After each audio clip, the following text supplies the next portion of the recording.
Dalam konteks pandangan Islam terhadap kerusuhan pemilihan politik, ajaran Islam menekankan pentingnya partisipasi aktif umat Muslim dalam kehidupan politik sejalan dengan nilai-nilai keadilan, transparansi, dan kebenaran. Pemilihan politik dianggap sebagai salah satu sarana untuk mewujudkan kesejahteraan masyarakat yang sesuai dengan konsep amar ma'ruf nahi munkar atau menganjurkan kebaikan dan mencegah kemungkaran dalam Islam. Umat Muslim di Indonesia, sebagai negara dengan mayoritas penduduk beragama Islam, memiliki respon yang beragam terhadap kerusuhan pemilihan politik. Sebagian besar umat Muslim aktif berpartisipasi dalam proses pemilihan, mengamalkan ajaran Islam yang mendorong untuk memilih pemilihan yang adil dan bertanggung jawab. Mereka melihat pemilihan sebagai sarana untuk mewujudkan nilai-nilai Islam dalam tatanan pemerintahan. Namun, ada juga sebagian umat Muslim yang menghadapi dilema moral dan sosial terkait konflik politik. Mereka berupaya menjaga kestabilan dan harmoni sosial dengan mendekatkan diri pada nilai-nilai keislaman, mengedepankan toleransi, dialog, dan persatuan. Pandangan ini tercermin dalam semangat gotong royong dan musyawarah dalam masyarakat yang menjadi bagian integral dari ajaran Islam. Meskipun demikian, tantangan muncul ketika polarisasi politik menciptakan ketegangan di antara umat Muslim sendiri. Beberapa kelompok mungkin terlibat dalam aksi-aksi yang merugikan persatuan dan kerukunan umat. Oleh karena itu, penting untuk terus mengedepankan nilai-nilai keislaman yang mempromosikan kerjasama dan persaudaraan, sambil menanggapi perbedaan pendapat dengan penuh hikmah dan kearifan. Lalu, bagaimana pandangan narasumber mengenai isu kerusuhan pemilihan politik jika dilihat dari ajaran Islam?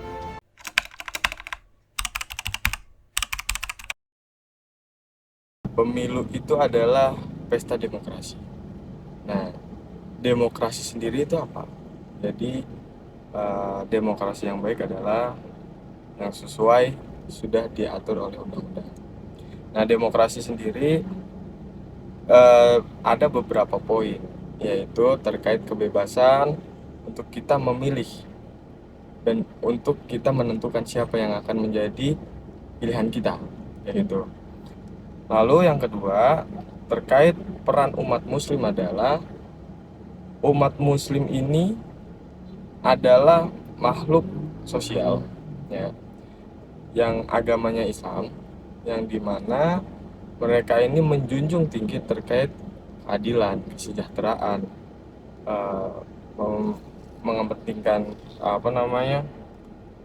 solidaritas, terus tanpa adanya perbedaan antara mau sesama Muslim ataupun non Muslim, gitu. Nah, yang terjadi di era sekarang adalah apa sih yang menjadi perbedaan itu? Sebenarnya perbedaan itu bagaimana cara kita untuk belajar menghargai, memberikan toleransi. Nah, kalau pada hakikatnya sebaik-baiknya umat Muslim adalah kalau umat Muslim itu dianjurkan kita mencari pimpinan atau pemimpin itu harus sesama Muslim. Itu udah tidak bisa diganggukan. Jadi terkait perbedaan, silakan. Perbedaan ini sah-sah aja karena kita adalah negara demokrasi dan pemilu adalah pesta rakyat. Nah, terkait pemilihan ini atau perbedaan, silahkan semua warga negara Indonesia berhak memilih mau siapa itu pemimpinnya. Cuman saya garis bawahi kepada seluruh umat Muslim, pilihlah pemimpin yang memang dari golongan kita sendiri, seperti itu.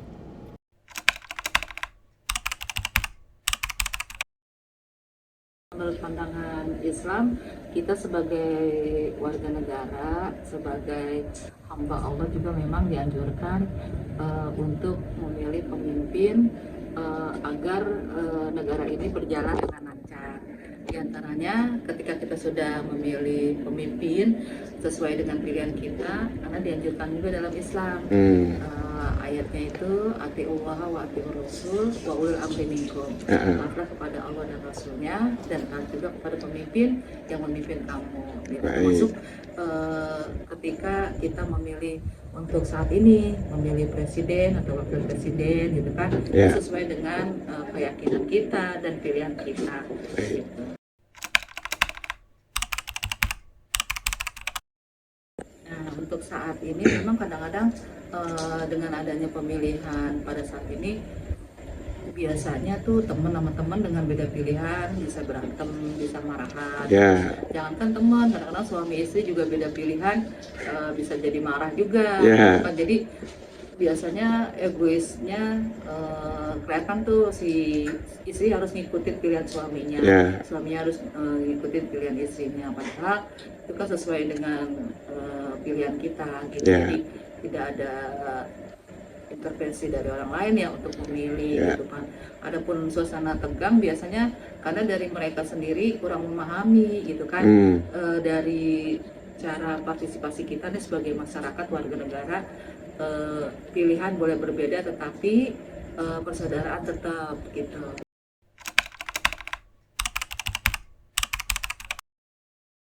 1. Mengorganisir kader politik muslim.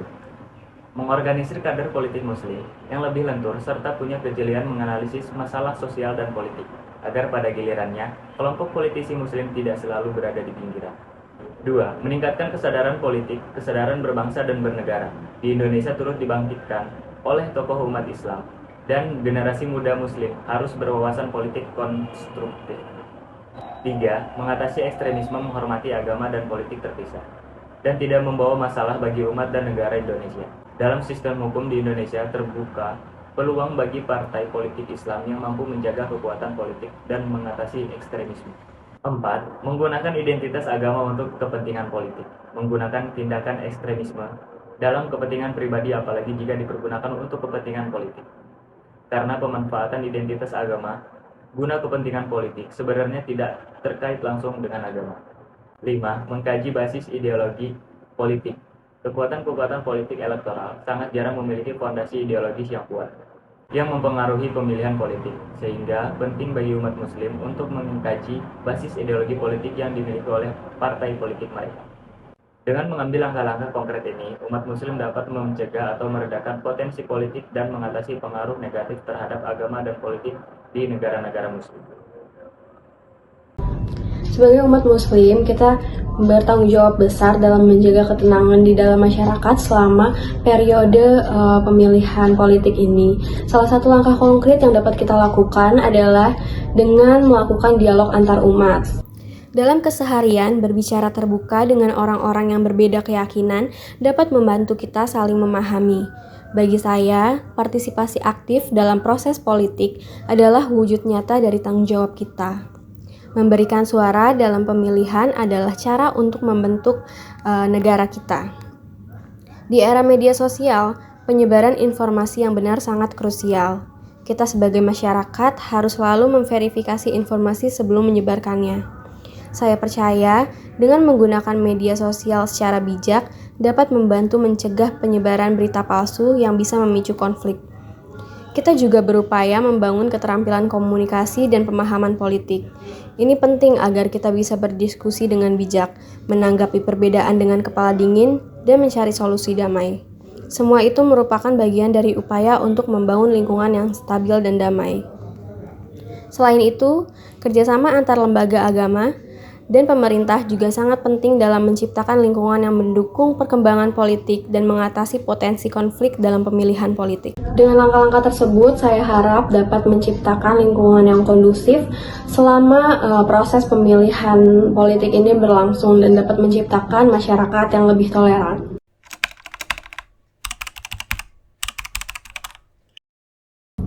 Untuk memastikan nilai-nilai toleran dan persatuan dalam konteks politik, diperlukan serangkaian pendekatan komprehensif. Pertama, Penting untuk membangun budaya dialog terbuka yang memungkinkan pertukaran pendapat tanpa takut atau intimidasi.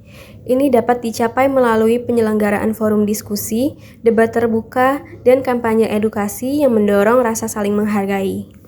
Kepemimpinan yang membangun jembatan antar kelompok-kelompok yang berbeda juga sangat penting. Kepemimpinan yang menekankan persamaan, keadilan, dan rasa solidaritas dapat membentuk masyarakat yang lebih toleran. Selain itu, edukasi publik memiliki peran krusial dalam membentuk persepsi masyarakat terhadap toleransi dan persatuan. Penting juga untuk menciptakan norma-norma sosial yang mendukung nilai-nilai toleransi. Melibatkan kelompok masyarakat dalam upaya-upaya ini dapat memastikan bahwa nilai-nilai ini benar-benar tercermin dalam tindakan sehari-hari. Secara keseluruhan, memastikan nilai-nilai toleransi dan persatuan dalam konteks politik memerlukan kerja keras, kolaborasi, dan juga keterlibatan dari masyarakat luas. Itulah pendapat dari para narasumber bahwa toleransi antar umat beragama selama pemilihan umum berlangsung sangatlah penting dalam membangun persatuan dan kesatuan.